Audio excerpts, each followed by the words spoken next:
Salam Indonesia, salam Nusantara dari Sabang sampai Merauke, dari Miangas sampai Pulau Rote. Mantaplah iman kita, mantaplah kasih kita, mantaplah pengharapan kita. Tentunya dalam Yesus Kristus menjadi Tuhan dan Juru Selamat kita dan Juru Selamat dunia. Jangan katakan bahwa Yesus bukan Tuhan. Jangan katakan pula bahwa Yesus itu bukan Juru Selamat. Dia adalah Tuhan, Dia adalah Juru Selamat. Dan kalau engkau percaya, engkau akan diselamatkan. Engkau tidak percaya, engkau akan dihukum. Walaupun di luar sana ada banyak orang berkata, bro, dia bukan Tuhan, dia bukan Juru Selamat, dia hanya utusan, dia hanya manusia. Buktinya dia mati. Dia yang sudah bangkit, dia nggak cerita itu. Karena apa?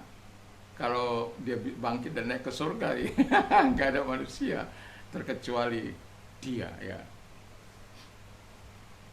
Itu sebabnya kita sebagai orang yang percaya, biarkan kita percaya pada firman Allah. Dan Alkitab mengatakan, akulah jalan dan kebenaran dan hidup, tiada seorang sampai kepada Allah kalau tidak melalui aku. Di bawah kolong langit ini tidak ada nama lain yang diberikan kepada manusia yang olehnya kita diselamatkan. Dan karena begitu besar kasih Allah akan dunia ini, sehingga ia mengaruniakan anaknya yang tunggal, supaya setiap orang percaya kepada yang tidak binasa, melainkan beroleh hidup yang kekal. Harapan saya, kita memilih yang terbaik dalam hidup kita. Puji nama Tuhan.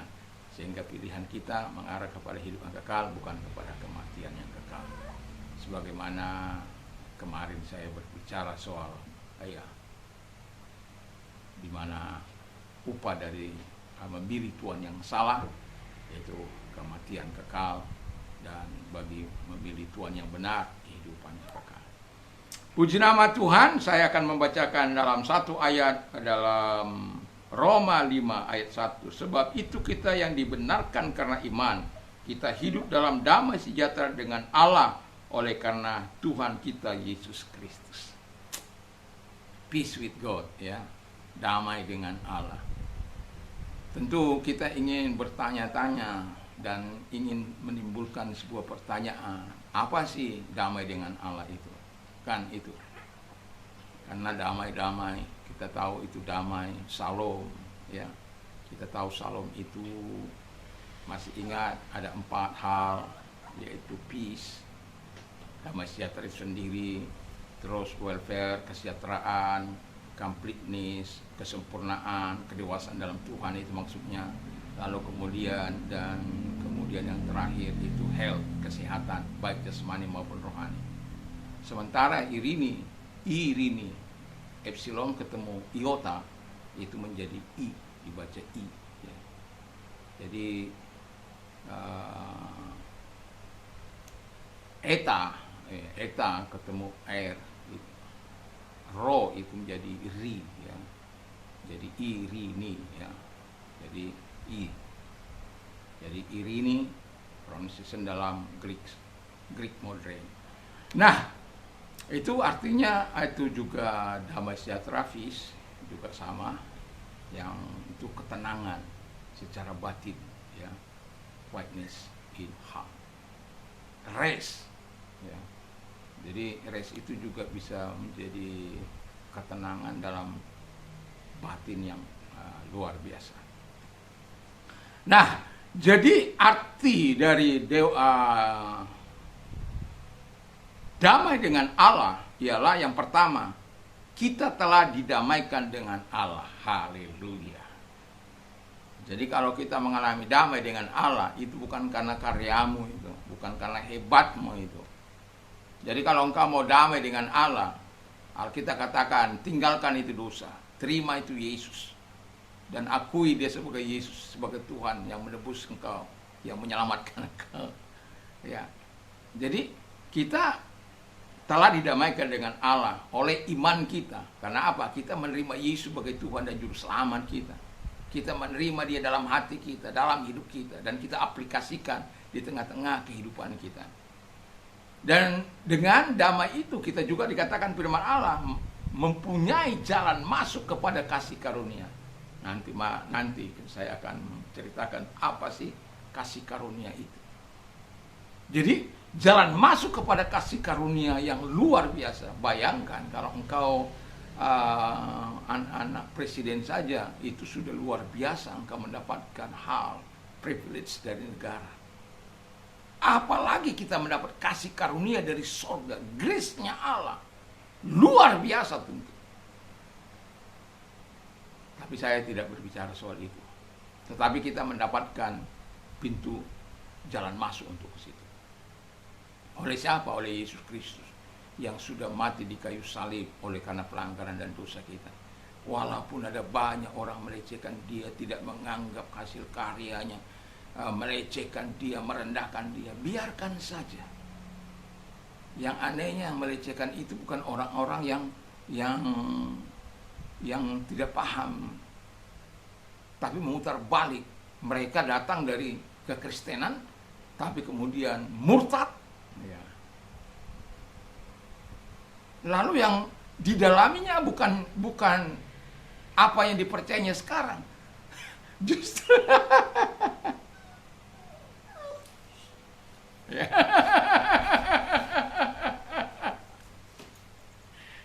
Pakai otak, pikiran kita. Kok saya sih udah mencintai yang lain, tapi yang saya ubrak-ubrak, yang saya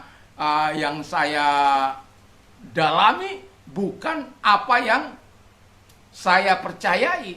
Sama kalau seperti saya, tentu nggak saya habiskan waktu saya untuk menggubrak-gubrak orang lain. Saya akan menghabiskan waktu saya untuk berdoa bersama Yesus Kristus, untuk membaca firman Allah, memperkatakan firman Allah, dan hidup sesuai dengan apa yang dikatakan oleh firman itu. Kalau di sana ada orang, karena apa? Mereka mengambil jalan permusuhan. Dan Yesus kita kan gak mengajar kita untuk bermusuhan. Tapi mereka memang mengajar untuk itu. Jalan permusuhan. Seharusnya perdalami aja keimanan mereka, kan begitu. Kenapa harus? Kalau itu betul-betul melecehkan. Kalau bagi saya itu si Gilbert Lumumba itu slip tongue. Walaupun dia sudah minta maaf dengan hal itu, memang tidak baik untuk apa? Untuk membanding-bandingkan. Ya biarkan saja. Tetapi ada banyak orang melakukan itu. Enjoy saja. Seharusnya ada pihak-pihak yang betul-betul menjalankan hukum itu secara baik dan benar. Bukan kepada yang mayoritas hukum itu tumpul, kepada minoritas hukum itu tajam. Bukan. Konstitusi itu tidak seperti itu.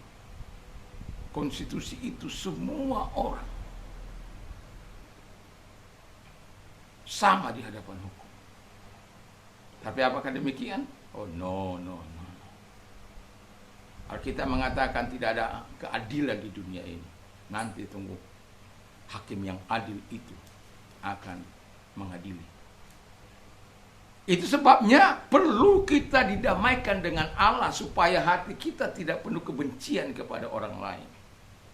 Kita mendalami ajaran kita. Ya saya kadang-kala mengatakan itu, membela, tapi saya berupaya untuk tidak. Buat apa? Gak ada manfaatnya juga sama saya. Tapi kalau iman saya dikotak-katik, kadang saya mengatakannya. Walaupun tidak sehebat apologet itu. Tapi ada saatnya saya berbicara. Karena saya adalah orang yang gaptek. Saya tidak tahu bagaimana mengambil gambar orang itu supaya bisa masuk di caption saya ini. Jadi saya hanya bisa ngomong aja, ya. Tidak bisa memaparkan karena saya tidak tahu. Ya, yang sudah itulah. Tapi di dalam hati kita penuh dengan damai. Tidak ingin ada kebencian, tidak ingin ada hal yang membuat kita membuat diri kita untuk dibenci orang lain, untuk membenci orang lain. Nggak ada itu. Alkitab mengatakan kita sudah didamaikan dengan Allah. Karena dengan didamaikan dengan Allah itu kita berdamai dengan Allah. Kalau kita berdamai dengan Allah, kita secara otomatis kita akan mau berdamai dengan siapapun. Yang kedua, kata firman Allah, tidak ada lagi permusuhan antara kita dan Allah. Wow, mantap itu. Itu orang cari-cari permusuhan lagi. Yesus bagaimana bisa berupaya untuk bisa mendamaikan manusia dengan Bapa di surga. Karena kalau kita tidak damaikan dengan Bapa di surga, kita tidak akan menikmati persekutuan yang indah dengan Bapa di surga. Dan kita akan mengalami kematian yang kekal. Permusuhan itu tidak baik. Itu sebabnya Yesus turun dari sorga, turun ke dalam dunia ini untuk menyelamatkan kita, menebus kita yang berdosa, menyucikan kita dengan darahnya, dan turun ke dalam dunia orang mati, mengambil kunci maut dan jurang maut, kerajaan maut itu. Supaya apa? Kita dibebaskan. Tapi kalau ada orang-orang yang berupaya dengan pengajaran-pengajaran memutarbalikkan Alkitab kita, memutarbalikkan ajaran-ajaran kita, dengan mempertanyakan seolah-olah Allah itu tidak dapat berbuat apa-apa, seolah-olah Allah itu adalah Allah yang bisa dipermainkan. Saya mau katakan, kita lihat saja akhir dari kehidupan orang-orang mempermainkan Tuhan. Saya mau katakan ini dengan jelas. Siapapun itu yang mempermainkan, kita lihat saja. Jangan pikir kalau engkau sedang sehat, sedang diberikan anugerah oleh Tuhan dengan kekuatanmu, jangan pernah untuk mempermainkan Tuhan. Kami memang tidak diajar untuk lapor-melapor. Balas kejahatan dengan kebaikan, itu saja. Pertahankan iman, itu saja. Boleh mempertahankan iman itu. Dan kepada mereka-mereka yang menghina, selalu mencari-cari kesalahan yang ada dalam Alkitab, kita lihat akhir dari hidup. Kita sudah lihat bagaimana penghina-penghina Alkitab, penghina-penghina Yesus.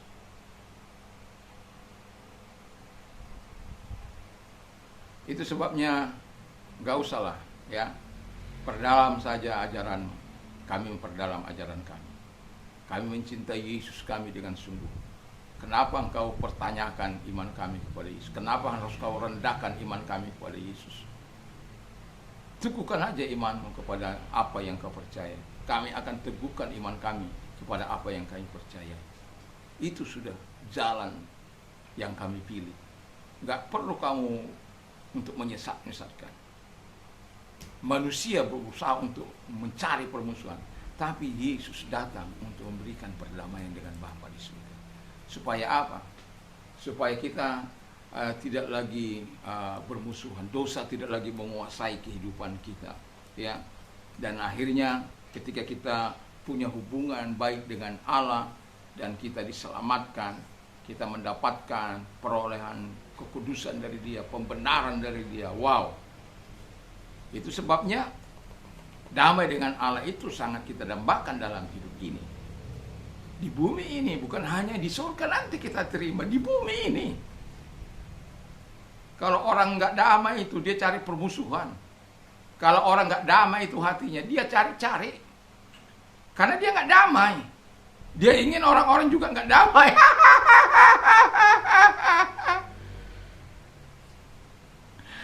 Dia nggak tahu rahasia keimanan kita. Ada Roh Kudus, ada Firman, ada Bapa, ada Yesus yang tinggal di dalam hati kita.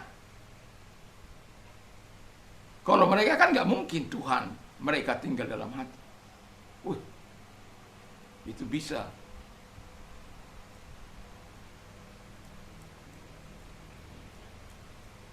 Kalau Allah kita tinggal dalam hati kita,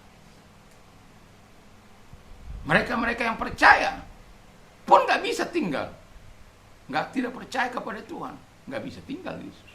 Tapi bagi mereka yang percaya, sama seperti aku tinggal dalam engkau, engkau tinggal dalam aku. Wah, itu kan dalam baca itu dalam Yohanes 15 itu.